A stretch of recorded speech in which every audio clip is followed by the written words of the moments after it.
is the report that you've all been waiting for. It is, as you can see, quite substantial. We're putting the last final touches on it this afternoon. Accompanying that report is a letter to the President, to which I shall let you in. Dear Madam President, thank you for your forbearance in awaiting the delivery of this report. When you appointed me to take over from retired Judge Mr. Justice Dennis Morrison, KC, on the 6th of July 2022, I did so with equal measure of humility and trepidation. Within a few weeks of reading into the papers, I took the view that this could and should be done within the short time frame that you had imposed, i.e. some 6 months from our first sitting. The first sitting was on the 7th of September of 2022. I apologize for having failed you in that regard, as the burden of the material to be considered burgeoned well beyond what I had anticipated. Today, somewhat later than planned, and that will be tomorrow morning, obviously, I have the honor to present you with this report. Leaving aside any blame, one cannot help but be deeply moved by the tragedy of it all. I, for one, will never forget the words of the 11-year-old Elia Henry. When I got word of my father stuck in a pipe at Paria, I froze to know that, but I prayed and I prayed that my father and his friends will be safe. I went down to Paria with my mother, praying for a miracle. My father and his friends to be free. However, that did not happen. We trust that the government will choose to publish this report promptly, and that it will thereby provide some solace to the stoicism of the victims and their families. It is right that I should single out Christopher Boudram for his undoubted commitment in doing all he could to help his friends and colleagues on that fateful day in the pipeline, and then in coming before us to give his evidence. That was not easy. He is a credit to his family, the people, and the country of Trinidad and Tobago.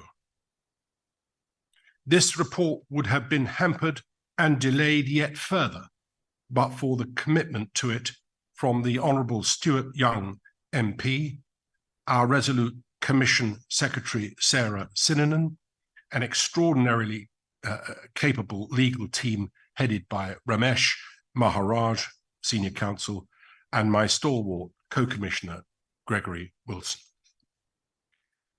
I save the highest praise for the public, their patience, diligence, and the way they have embraced me in their midst.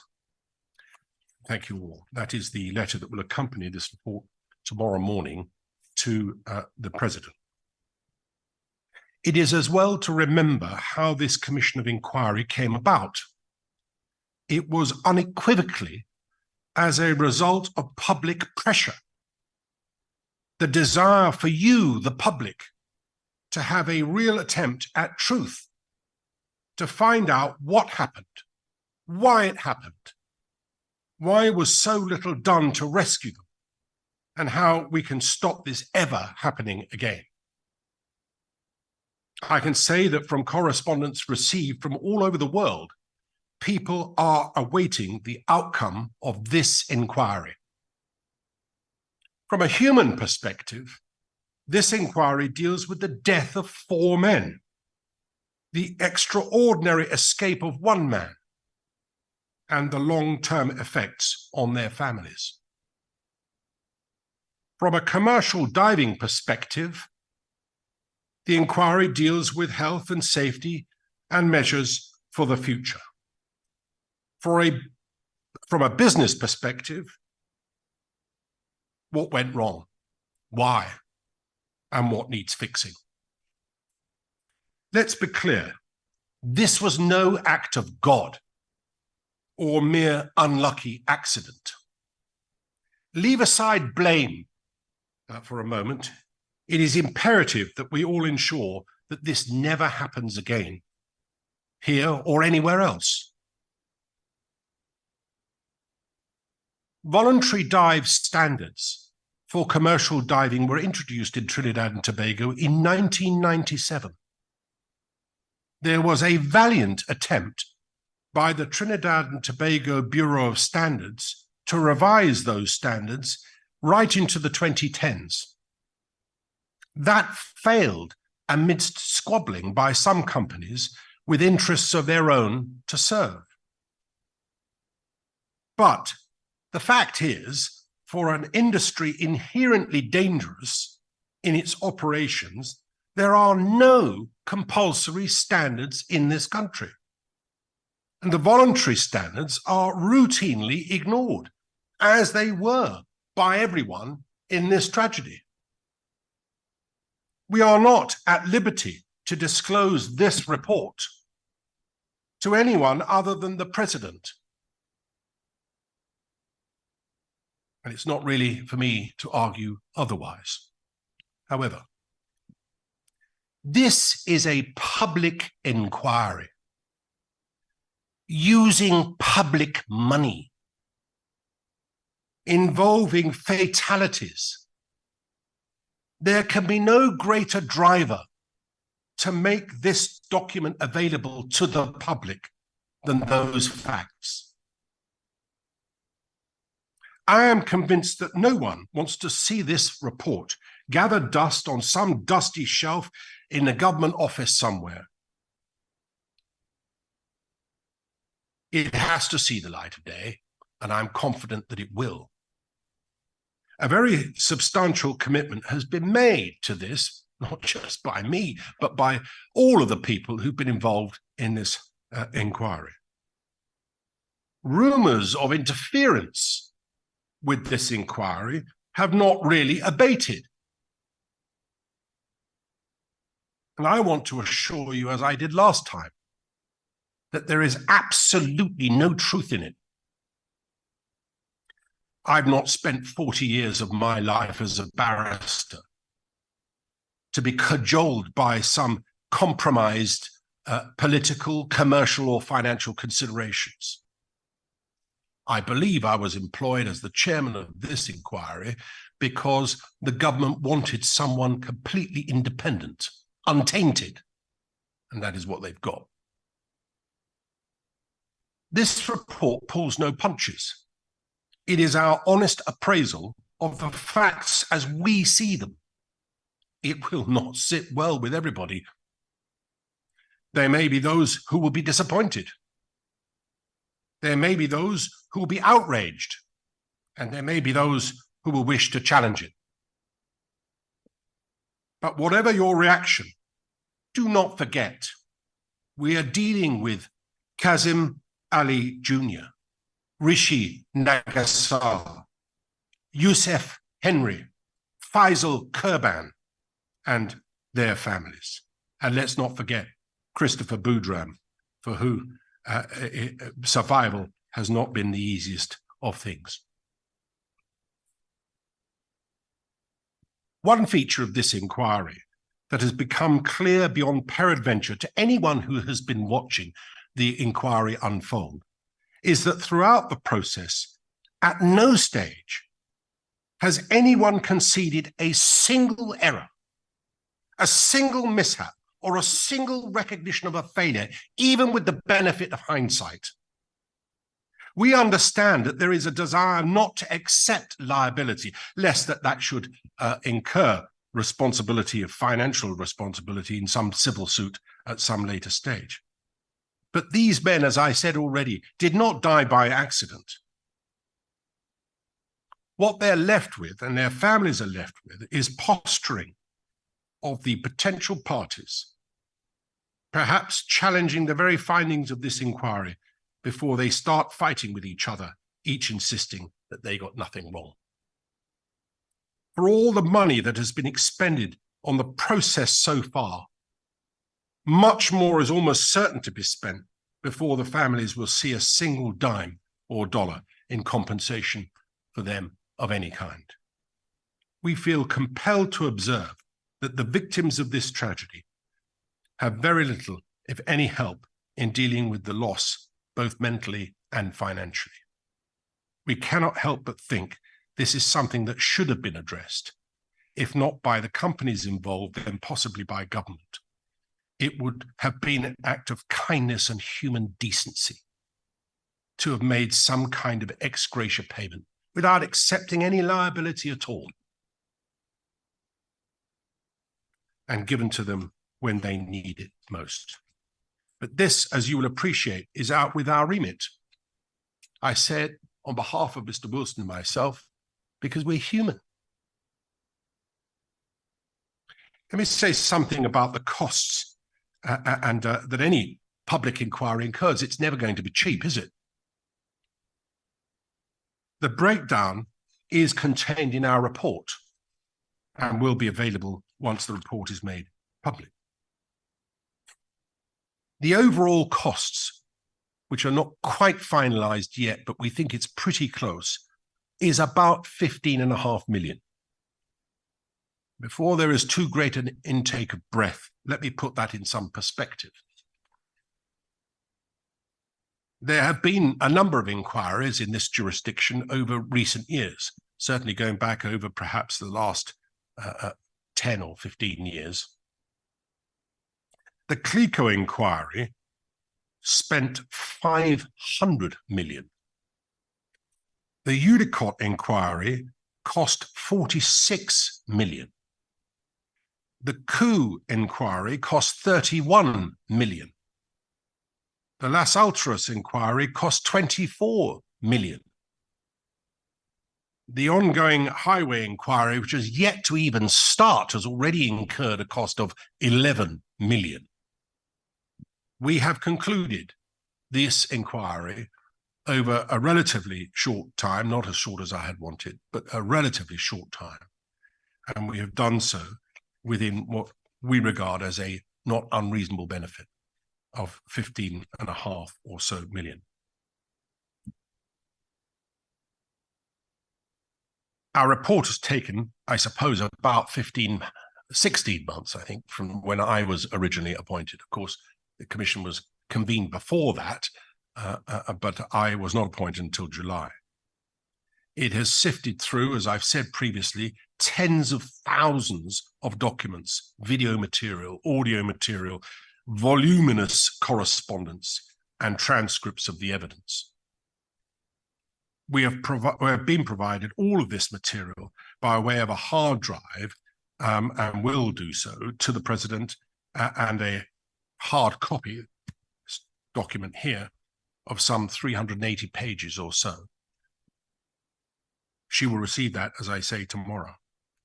We've tried to write it in a style that makes it readable, rather than too legalese, but something which, once published, people can genuinely read and digest. We've made a request for the material that provides the basis for the document to remain on a website for the next 12 months. That is a matter entirely, of course, for the government to determine. I have asked for and been provided with a number of questions from different parties in advance, and I deal with them now. We had some questions from Mr. Clint Chan Tak, I hope I've got that correct, from Newsday.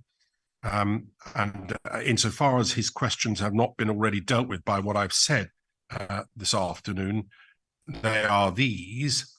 Is the Commission satisfied with the resources provided to it to perform this inquiry? And I can say shortly, yes, in particular, the personnel that have been provided to this inquiry. Secondly, does the Commission believe the parties who appeared before it were as transparent as they should have been or could have been? And I think the answer to that is generally yes, they have. I have found nothing to give us concern that has not at least been made public during the course of the inquiry. So we have no issues or difficulties with any of the material or the persons in front of us. What does the Commission hope will arise following the conclusion of this inquiry? To be blunt, no more deaths, no more injuries. That can only be done if the parties, not just to this inquiry, but who are involved in this kind of enterprise, this kind of business, have a copy of the inquiry. Next, I had some questions from Vanessa Kusi, who is in fact the widow of Rishi Nagasar. She asked this: why a copy of the Commission of Inquiry recommendation final report into the diving tragedy regarding the death of my husband and his colleagues is not being given to me, as well as to other family members? I wish it was in my gift to give it to you, because I would like to do that. It is not within my gift. That is, I'm a matter for your government and your president. The authorities, personnel, etc., did not show any form of care, concern, or compassion. For example, a phone call to find out how we are being able to sustain without our breadwinner, yet it will be handed to them and their associates. The truth won't be given to the families. Well, I can say, first of all, nobody else is going to get the report once it's other than the president and the government. It'll be for them to determine whether to publish it. And they can't give it selectively to people. The law doesn't permit them to do that either. All they can do is to give it to everybody or nobody.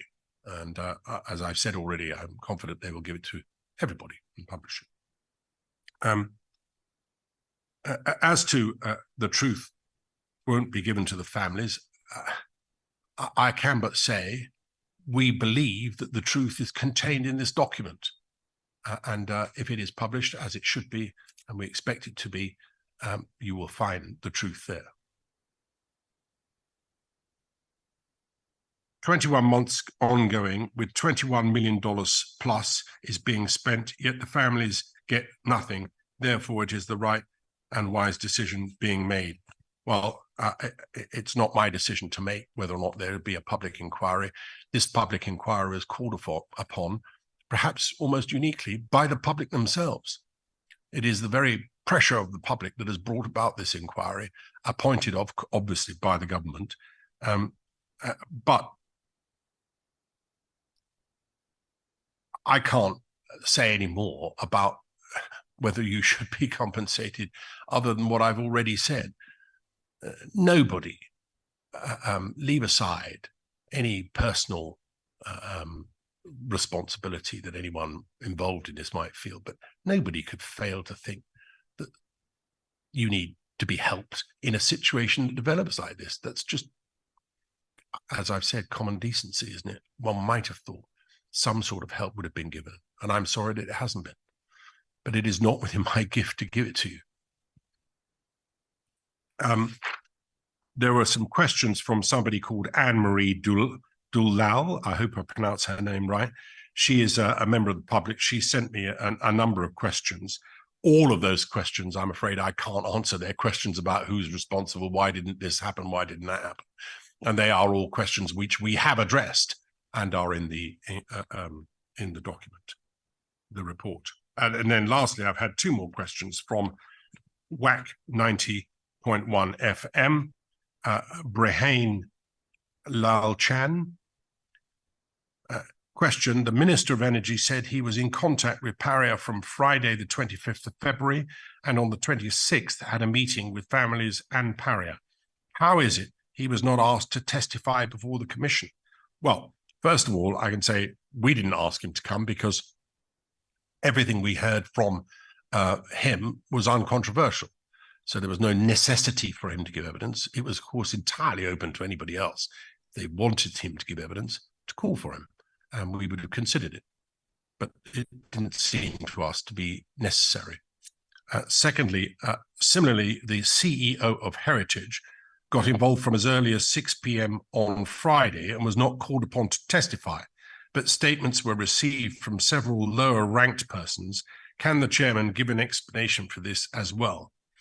Well, what I can say is that Arlene Chow was the then CEO of Heritage, we considered what her involvement was, and again, did not take the view that she was able to contribute anything of significance to the inquiry. Had we thought so, we would have called for her to give evidence.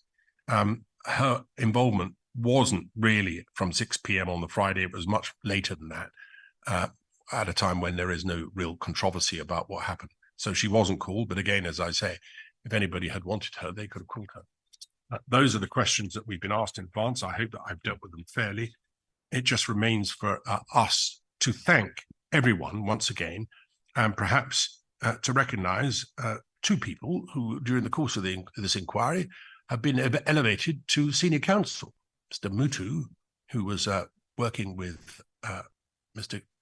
Peterson on behalf of Paria, and our very own Mr. Bissessar, who was working with Mr. Maharaj. They both become senior counsel, and I can entirely understand why they would, with their abilities.